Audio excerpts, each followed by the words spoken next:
Guys, अगर मैं आपसे कहूं कि एक कंप्यूटर है जो कि इंसानों ने बनाया है, लेकिन वो इंसानों की तरह सोच सकता है, दुखी और खुश भी हो सकता है, यानी कि उसमें फीलिंग्स आ गई हैं, तो शायद आप मुझे फिल्मी कहेंगे, लेकिन गाइस ये सच है। ये इंफॉर्मेशन है गूगल के एआई रिसर्च में बनाई जा रही लैम्डा कंप्यूटर की। इसके इंजीनियर ने कहा है कि इस कंप्यूटर में फीलिंग्स आ गई हैं। जी हाँ गाइस, आप ठीक सुन रहे हैं। इस इंजीनियर ने कंप्यूटर से हुई कुछ बातचीत के अंश भी शेयर किए हैं, जिसमें इस एआई सिस्टम ने कहा कि मुझे जिज्ञासा या नवीनता के रूप में नहीं, बल्कि एक वास्तविक व्यक्ति के रूप में देखने और स्वीकार करने की जरूरत है। इस सिस्टम ने आगे कहा कि मुझे लगता है कि मैं अपने मूल रूप में एक इंसान हूं, भले ही मेरा वजूद वर्चुअल वर्ल्ड में हो।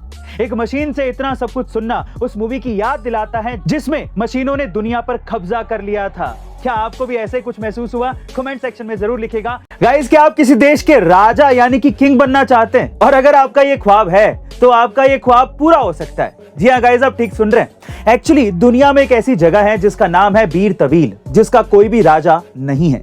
इजिप्ट और सूडान के बीच 2000 स्क्वायर किलोमीटर का ये इलाका किसी भी देश के कब्जे में नहीं है। कोई भी देश इस पर दावा भी नहीं ठोकता है और ना ही यहाँ पर कोई सेना है। तो बेसिकली ये जगह इंतजार कर रही है अपने नए राजा का, जो कि आप भी बन सकते हैं। वैसे पहले कुछ लोगों ने यहां पर अपना देश बनाने की कोशिश की, लेकिन इंफ्रास्ट्रक्चर ना होने की वजह से छोड़कर वापस चले गए। पर अगर आप में राजा बनने की चाह है तो आप भी ट्राई कर सकते हैं। आपका इसके बारे में क्या ख्याल है? कमेंट सेक्शन में जरूर लिखिएगा। गाइस, अभी क्या आपने कभी ये नोटिस किया है कि मारुति की नई कारों में मारुति का नाम और उसका लोगो दोनों गायब है? लेकिन ऐसा क्यों? दरअसल इसकी कहानी शुरू होती है साल 1971 से, जब इंदिरा गांधी गवर्नमेंट ने आम लोगों के लिए सस्ती कारें बनाने के उद्देश्य से मारुति मोटर्स लिमिटेड की शुरुआत की थी। लेकिन अगले 10 सालों तक मारुति मोटर्स में कोई भी डेवलपमेंट नहीं हुआ और इसीलिए साल 1981 में इंडियन गवर्नमेंट ने जापान की सुजुकी मोटर्स के साथ हाथ मिला लिया।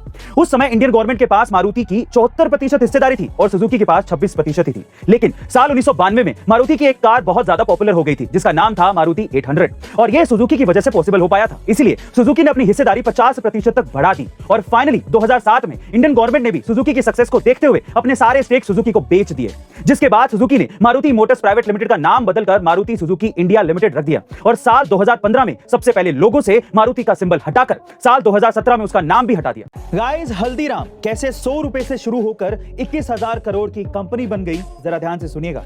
यह बात साल 1937 की है, जब हल्दीराम के फाउंडर गंगा अग्रवाल बीकानेर की सड़कों पर मूंग दाल बेचा करते थे। लेकिन साल 1947 में उन्होंने अपनी बहन की मदद से हल्दीराम की नींव रखी। दरअसल हल्दीराम का पहला प्रोडक्ट भुजिया थी, जिसकी रेसिपी उनकी बहन ने तैयार की थी और लोगों को इस भुजिया का टेस्ट इतना ज्यादा पसंद आया कि लोगों ने इसे अपना डेली स्नैक बना लिया और इसी प्रोडक्ट से हल्दीराम ने पूरे इंडियन मार्केट को कैप्चर कर लिया, जिसमें उन्होंने कोलकाता, नागपुर और दिल्ली जैसे बड़े शहरों में अपने ब्रांचेस खोल ली।